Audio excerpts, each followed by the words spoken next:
Harambe that we talk about was built to be a secondary school in which many Tutsi surrounding this area were obliged to come during the genocide by the local authorities. As the survivor here told us, more than 50,000 people were gathered in this school, and most of them were killed on the 21st of April, 1994. 10 people survived.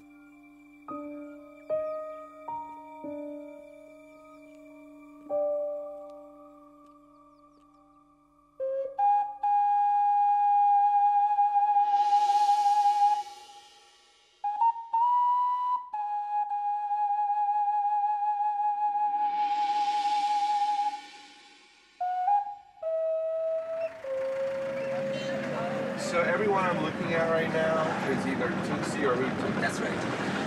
And which is the predominant tribe in terms of population? They're Hutu. Hutu.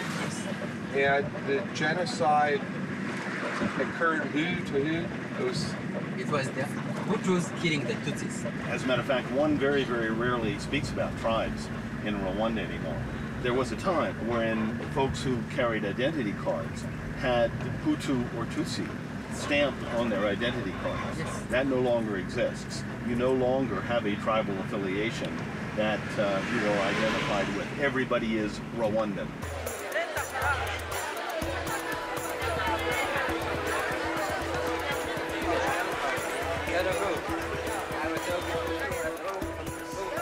Hutus and Tutsis share the same national heritage, speak the same language, and associate with the same culture. After World War II, long-standing tribal tensions between the two were inflamed when Belgium exercised its colonial influence in Rwanda. Power was directed into the hands of the Tutsi minority, and over the next decade and a half, the Hutus increasingly rebelled with violence in the form of ethnic cleansing. By 1959, the violence against the Tutsis succeeded in shifting the balance of power to the Hutus, who would persecute the Tutsis for the next 3 decades. From 1990 to 1993, exiled Tutsi forces, known as the RPF, who were based in neighboring Uganda, were attacking the border regions of Rwanda in an attempt to regain control of the country. In August 1993, the president of Rwanda, a Hutu, signed a preliminary peace agreement with the RPF to allow their forces to return home. Less than a year later, in April of 1994, the president's airplane was mysteriously shot down as he was returning from a regional summit. Immediately, extremist Hutus within the government took control of the country and used the president's death to initiate a long-planned campaign to annihilate the entire Tutsi population.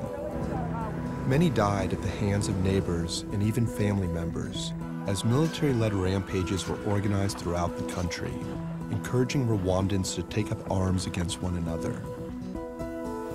Over the next 100 days, more than 1 million unarmed Tutsi and moderate Hutu civilians were slaughtered before the genocide was halted by RPF forces.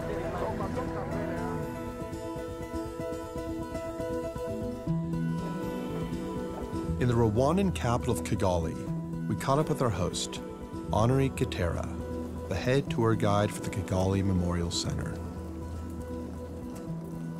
I was told the whole thing that is happening in my society. My grandparents were telling me about it. You were 14 or 13 years old? Yeah. How did you react when this was going on? I mean, did you want to get up and start? How does one react? When it came, so it was like, this is what I was waiting. Yeah, so that's why there was no any kind of reaction that could come from me. And your grandparents knew because it was happening like in the 1950s? 1950s, 60s. Yeah. They were always telling me that this kind of hatred, this kind of ideology is still there. The special side here we have is a black wall of names. And these are only 2,000, but we've got more than 72,000 other names that we have in the computers and need to be written down on this wall.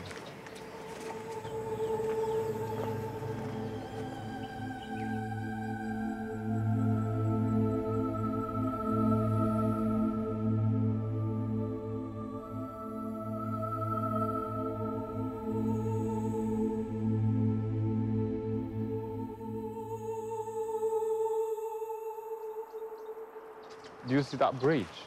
There was a very, I would say, serious roadblock where they were killing people. And then the way they were killing them on the bridge and throw down the bodies. And trucks were coming down to pick up all the bodies and throw them in other latrines.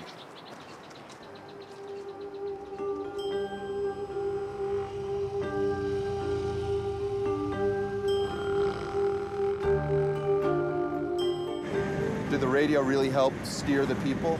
Sure, helped a Well, lot. I think the one thing that everybody in Rwanda will agree upon is that this likely would not have happened had it not been for the radio. The radio was an extremely powerful tool Sure. in terms of facilitating this genocide. The president's plane went down. Do you remember the first thing you heard on the radio? The first thing I heard was, the cockroaches have killed our president. Please, stay calm. Don't leave your homes. We need to arrange everything. Cockroaches have killed Our president. No, not only that. Stay in your respective homes. So don't move. Yeah, don't move. Do you know what they wanted? Because The roadblocks to be set up everywhere. Then control all the movement of the population. So this is step one. Yeah. Stay in your home as the military mobilizes and starts setting up. The radio was a very serious tool. Everyone was getting radio to follow what to do.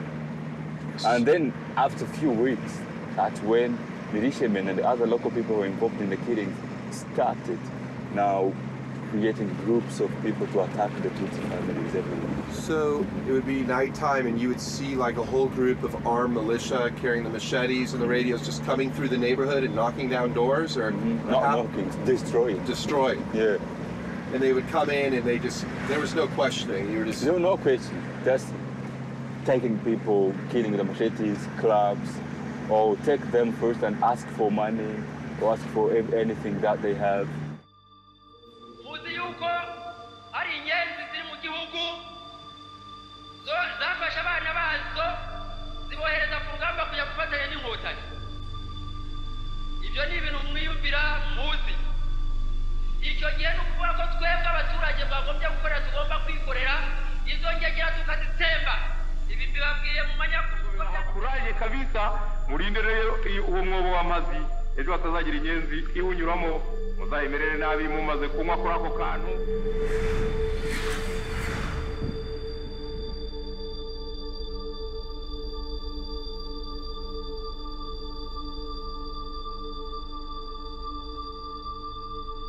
Because if I'm saying 50,000 were gathered here, and the survivors are estimated to be under 10 people, it means almost all of them died.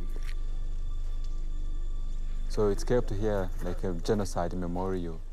So the classrooms that we are going to visit around here have preserved bodies in all of these classes. Here you can look at how the bodies were preserved to mean all of these victims are picked up from where they were lying on the ground. They show the reality to everyone who comes here.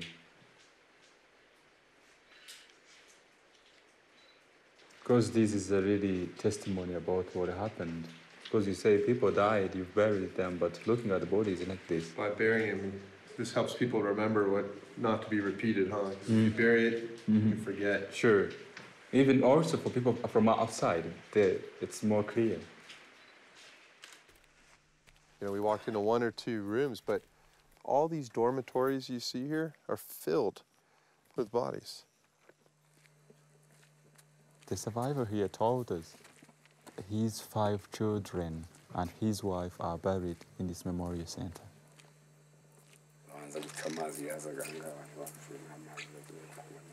And no one chose to come at this school to hide. It's local leaders who were obliging everyone to come this way then maybe telling them that they will be protected. And the first thing they did was to cut off water that should come here, so to let them die with starvation. They spent almost 2 weeks here, but on the 21st of April, that was the final stage, because now they brought a powerful group to attack and surround the whole school and started shooting inside, throwing grenades, and those who could escape maybe in the surrounding areas were being killed by machetes. He was shot in the head. I mean, the way of surviving was only to be hid under the dead bodies, so with blood and whatever, they could not discover that you're underneath. I see all these people, and they're really trying to forgive one another. And I guess my question is he able to forgive, or is that too hard, or how do you? He's able to forgive. But the problem is, he needs to forgive someone who comes and beg pardon. You know what is happening? Some of the perpetrators of these killings, they were released. They were testifying and begging pardon. They live in a community, they are living together. And they know that they're the ones who killed these people.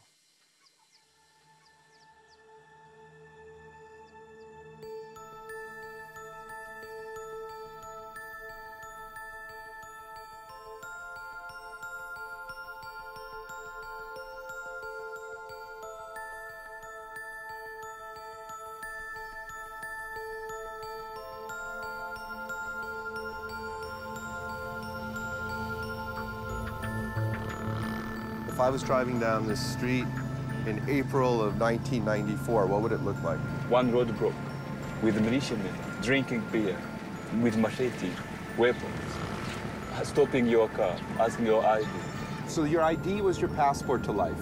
If it said basically Tutsi, there was no talking out of it. You were just taking it out. No talking about it. The entire family. Show it. Yeah, sure. Show it. Is that simple? Your passport. Yeah, sure. And your descendant has to be the same ethnic group as you. If we were a couple, just pretending, one was Tutsi, other is Hutu, they pull us over, what happens? That's when you read in a memorial that children were forced to kill their parents. Parents were forced to kill their children. Let's say I was a Tutsi and I was married to a Hutu. Then the family of my wife could come to my home and say, "You've married our sister, so we're asking our sister to kill you because you are a Tutsi." And ask to their sister to kill her own children. Kill these children because we don't want the snake blood in our blood.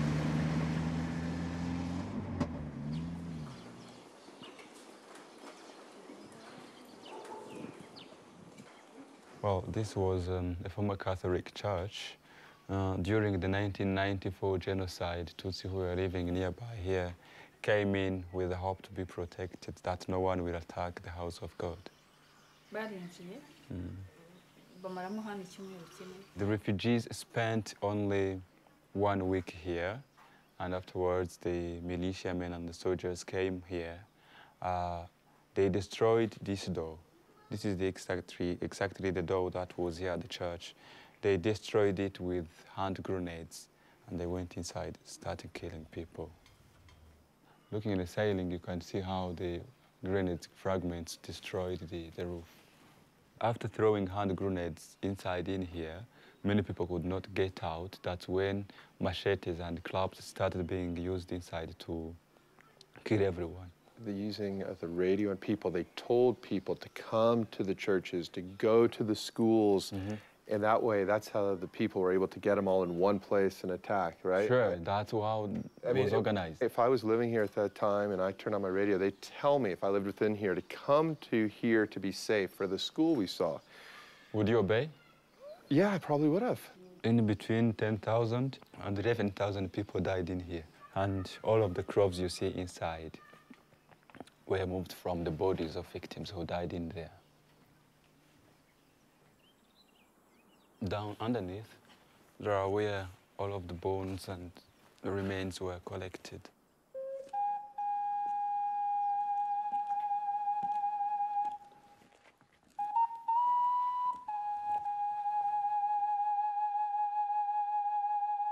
In some cases, priests, they would allow people to come in and then let militiamen kill them.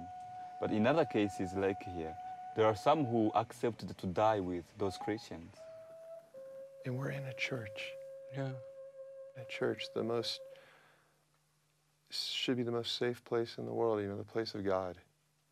And all these people came here for safety. No matter for the killers, if they're in the house of God or not.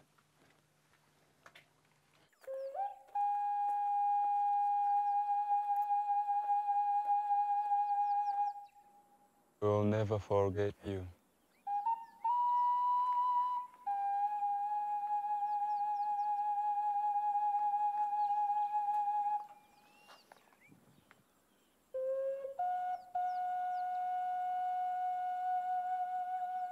The genocide happened for 3 months. The members of my family that I lost died in May. So in April, they were still striving. They were still in life. But in May, they were killed. The ones I lost, I didn't have a chance to find them and bury them in a memorial such as this one. Then the following step was to search for their bodies. And in vain, we didn't find anyone. So maybe they are among people who were thrown in the rivers and they go to Lake Victoria in Uganda. Maybe there are people that are not discovered yet. Maybe the dogs ate their bodies. I don't know. I mean, that's what hurts a lot.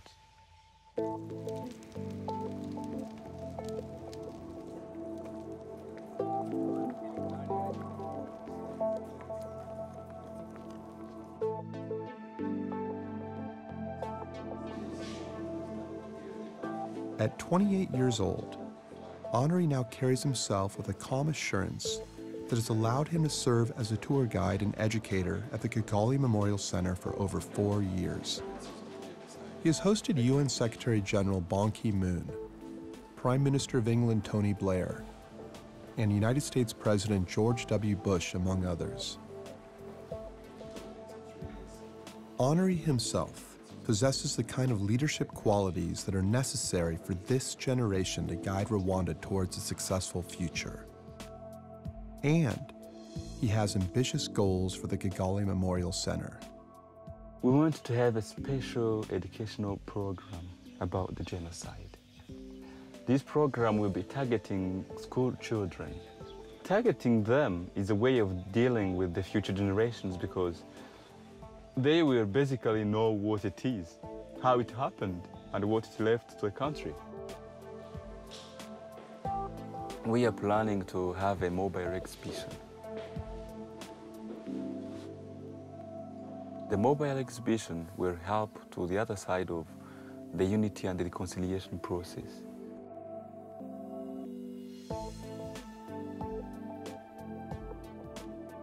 Taking it to the countryside, take like a guided tour through the exhibition. And then have a conference and then ask questions to me in extent for a whole day.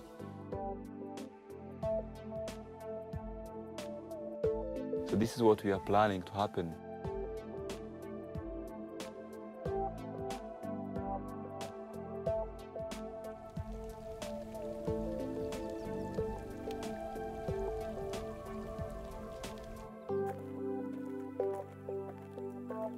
We need to tell the truth to each other. I know you were among people who killed my family. Could you please accept it and I will forgive you. It touches him. And in response, he will come around and say, I apologize, I did this, I did this. This will never come back again because it's like both of us were held in our heads. We can now interact. We can now communicate. The people behind me who just rode in on a motorcycle are the former Tutsis and Hutu who used to basically kill each other and are now unified and working together. I mean, who would have thought? And showing this solidarity. I mean, right as we speak, it happens every day here. It's amazing anyway. It's amazing because you can't believe how after this short time people now live in this way and talk about it and try to, interact, live in this community. It means it has been going very quickly in a positive way. that people did not think that maybe after this period it will be like this, but it is. So this is why I say it has been a very quick process to recover and start talking about it and start rebuilding the community, start rebuilding society. I still live in good conditions. I have neighbors, I have friends. After this scary thing, life goes on.